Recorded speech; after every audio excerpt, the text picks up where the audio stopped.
most self-improvement content these days is just burnout dressed up with better branding. Think about it. When was the last time you really tried to lock in? You know, those 5 a.m.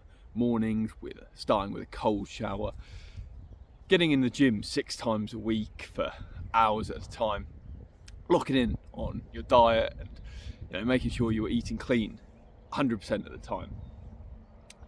Building that business on the side, trying to read for an hour a day, meditate for an hour a day, trying to cram so much in and be productive with every single waking second of your life. Where did it leave you? Where did it take you?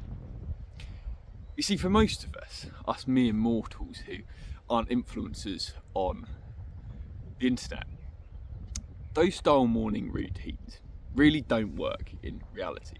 That kind of monk mode lifestyle gets in the way of the enjoyment of living a fulfilling life. It doesn't bring you peace, it doesn't bring you any fulfillment or happiness really.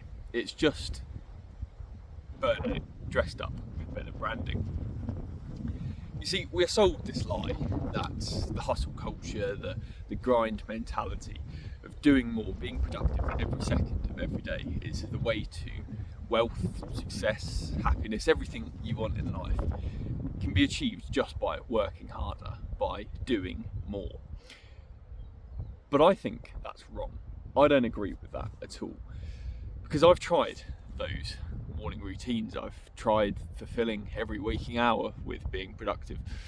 And for me, all it ended up with was poor mental health.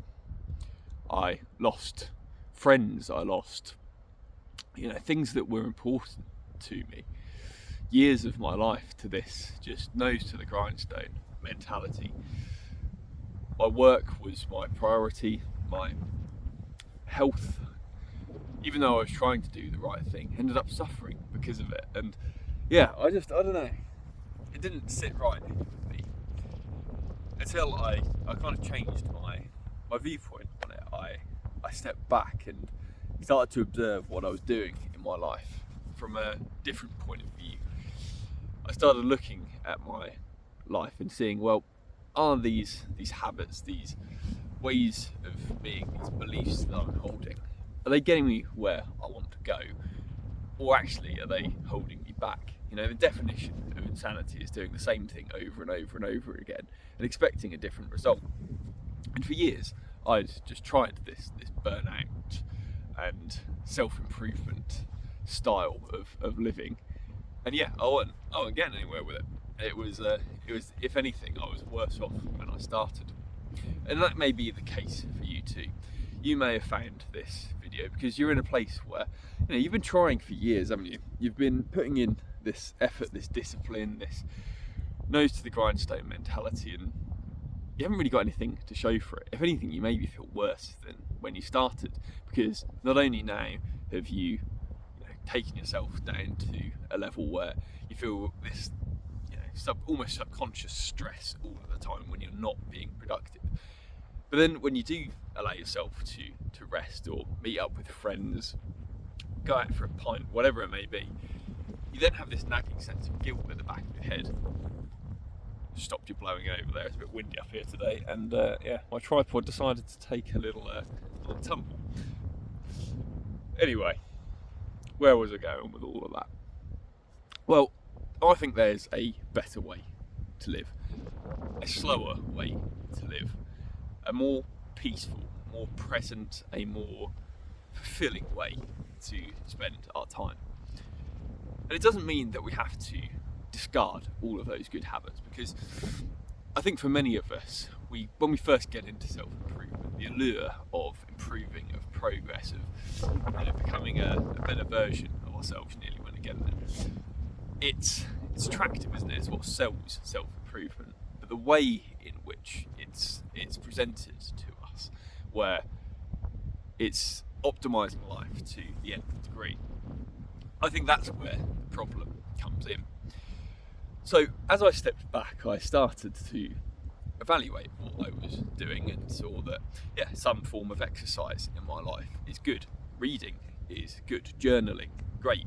all of these habits are really, really useful. Prayer or meditation, again, there's a real place for it in our lives, but how do we get that balance there to do it on a day-to-day basis, a sustainable and consistent way where we don't end up going all in for 2 weeks and then spending the next 3 months in a hole of self-pity and depression because we've just overdone it.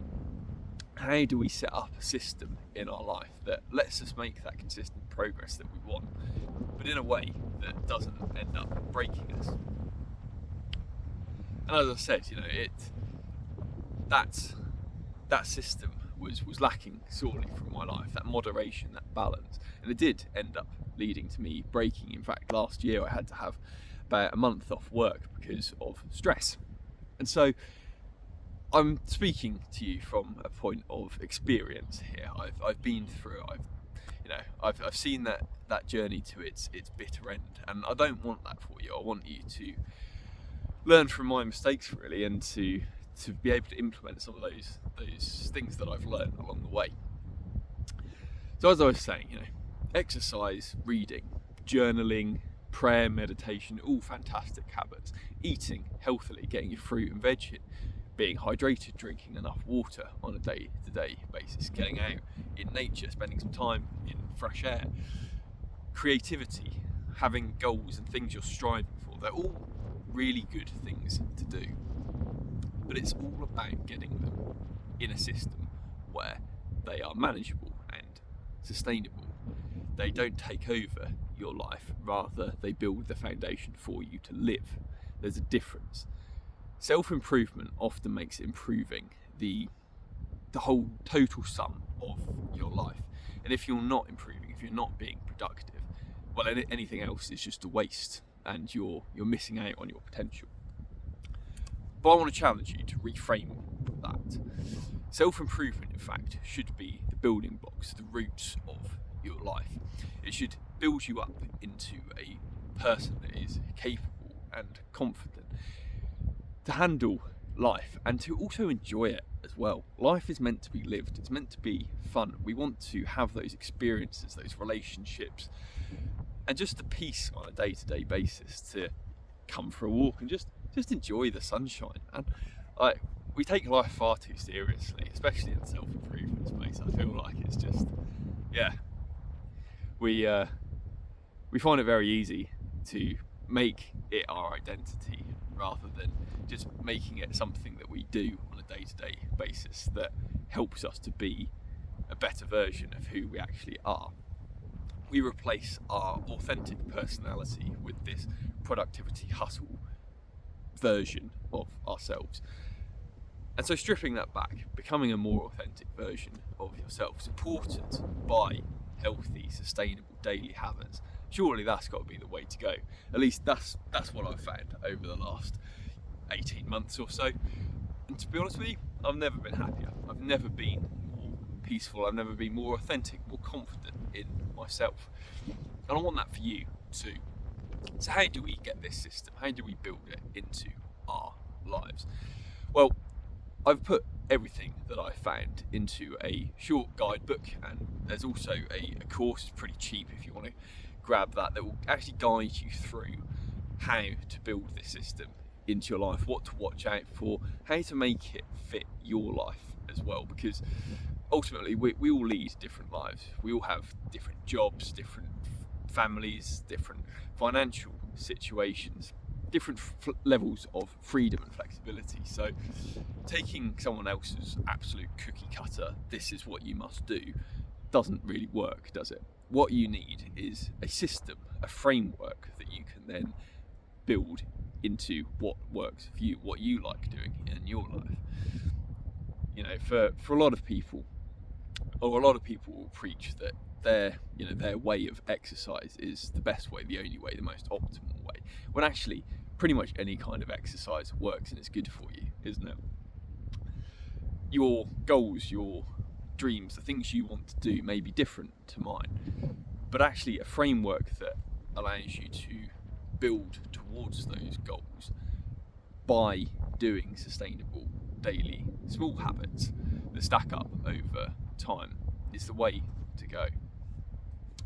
So if that's speaking to you, if you feel like you are lacking that system or framework in your life and you want some help with building some structure into it, stepping away from that real just incessant need to be on all of the time, finding a way to step away, to detach, to really fall in love with life again, then I would encourage you to check out the links in the description and subscribe to the channel, because I've got a lot more of this coming, and there's already a pretty good library of videos on this subject and similar that I think you'll enjoy watching. As always, thanks ever so much for sticking around to the end, and until next time, take care.